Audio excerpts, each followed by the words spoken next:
அன்பர்கள் அனைவருக்கும் வணக்கம். ஸ்ரீ முக்கூர் லக்ஷ்மி நரசிம்மாச்சாரியார் அவர்கள் எழுதிய குறையொன்றுமில்லை என்ற பதிப்பிலிருந்து சிறு சிறு பதிவுகளாக அனுபவித்துக் கொண்டு வருகிறோம். இன்றைய பதிவு அத என்ற ஒரு சப்தத்தை பற்றியதானது. இதை முக்கூர் சுவாமிகளின் அமுத மொழிகளாகவே அனுபவிப்போம் வாருங்கள். ஓம்காரம் போல அத என்றொரு சப்தமும் உண்டு.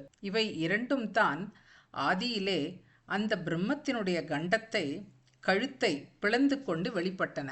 ஓம்காரம் அத இவற்றுள் முதலில் தோன்றியது ஓம்காரம். அத என்றால் பிறகு என்று பொருள்.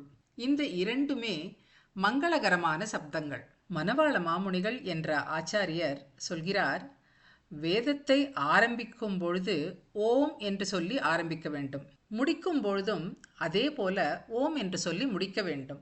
வேதத்துக்கு ஓம்காரம் எப்படியோ அப்படி பிரபந்தத்துக்கு பல்லாண்டு என்கிறார் மணவாள மாமுனிகள். அதே போல அத சப்தமும் மங்களகரமானது. அத சப்தம் மங்களகரமானது என்பதை யார் வியாக்கியானம் செய்து காட்டுகிறார் என்று கேட்டால் மத்வாச்சாரியர் வியாக்கியானம் செய்து காட்டுகிறார். அத சப்தமானது பரம மங்களத்தை தரக்கூடியது என்கிறார். பிரம்மத்தை பற்றி தெரிந்து கொள்ள வேண்டும் என்கிற எண்ணம் நமக்கு வருகிறது.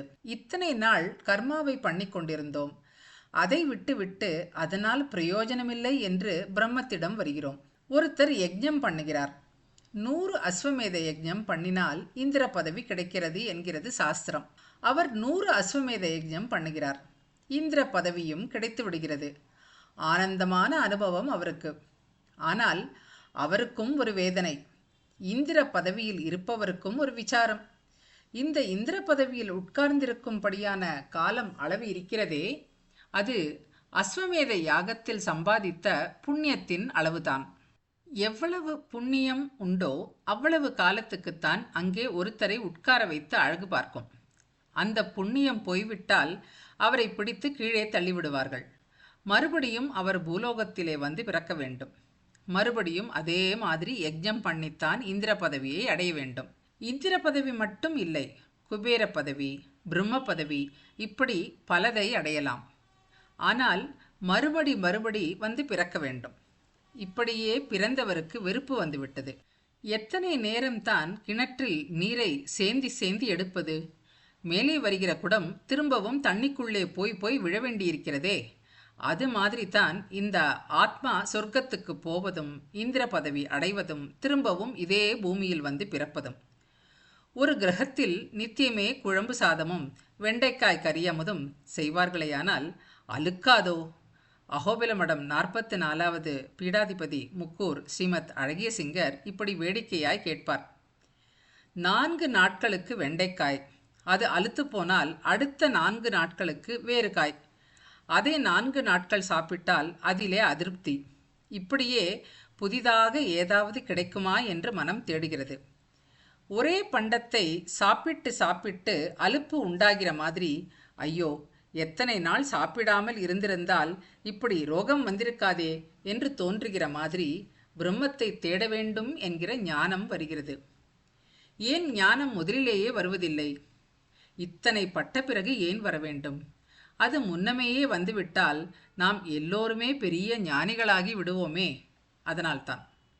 சரி, கர்மாவிலே வைராக்கியம் ஏற்பட்டு இனி யஜ்ஞமெல்லாம் பண்ணக்கூடாது, அது அற்பமான பலனையே கொடுக்கும், அதை விட்டு பரபிரம்மத்தையே நேராக தியானம் பண்ணுவோம் என்று பிரம்ம ஞானத்தை சம்பாதிக்க புறப்படுகிறோம். பிரம்மத்தை குறித்து ஆராய வேண்டும். அவன் யார்? எப்படிப்பட்டவன்? அவன் தன்மை என்ன? இதை தெரிந்து கொள்ள வேண்டும் என்று புத்தி வருகிறது. பிரம்மசூத்திரத்தில் பார்த்தால் என்ன இருக்கிறது? அத என்ற சப்தம் இருக்கிறது. அத என்றால் பிறகு. இது சமஸ்கிருதம். பிறகு, எதற்கு பிறகு? கர்ம விசாரத்திற்கு பிறகு என்று அர்த்தம். கர்ம விசாரத்துக்கு பிறகு பிரம்ம விசாரம்.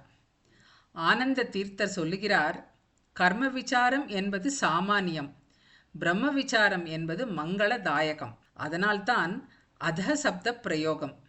அத என்பதை எதற்கு போட்டிருக்கிறார் வியாச மகரிஷி என்றால், கர்ம விசாரத்தை காட்டிலும் பிரம்ம விசாரம் மங்களத்தை கொடுக்கும் என்பதாலே. ராமாயணத்திலே இதற்கு ஒரு எடுத்துக்காட்டு இருக்கிறது. அதையும் ஆனந்த தீர்த்தரே நமக்கு காட்டுகிறார். ராமாயணத்திலே விபீஷணனை சேர்த்து கொள்ளக்கூடாது என்று எல்லோரும் தடையாக நிற்கிறார்கள். பகவான் மட்டும் அப்படியே உட்கார்ந்து விட்டான். ராமபிரானுக்கு மூச்சே நின்று போய்விட்டதாம். எல்லோரும் பேசி முடித்த பிற்பாடு ஆஞ்சநேயர் அங்கே பேசுகிறார். அப்பொழுது வருகிற ஸ்லோகத்தை கவனிக்க வேண்டும். அத சம்ஸ்கார சம்பன்னக அனுமான் சசிவாத்தமக. இதையே தான் கம்பராமாயணத்தில் மாருதி வினய வார்த்தை செவிமடுத்து அமிழ்தின் மாந்தி என்று கம்பர் சொல்கிறார். மாருதி சொன்ன வார்த்தை இருக்கிறதே, அதனால்தான் ராமனுக்கு பிராணனே வந்ததாம், மூச்சு ஆடியதாம். ஏன் இத்தனை நேரம் நின்று போயிருந்த மூச்சு இப்பொழுது மட்டும் ஏன் ஆட வேண்டும்?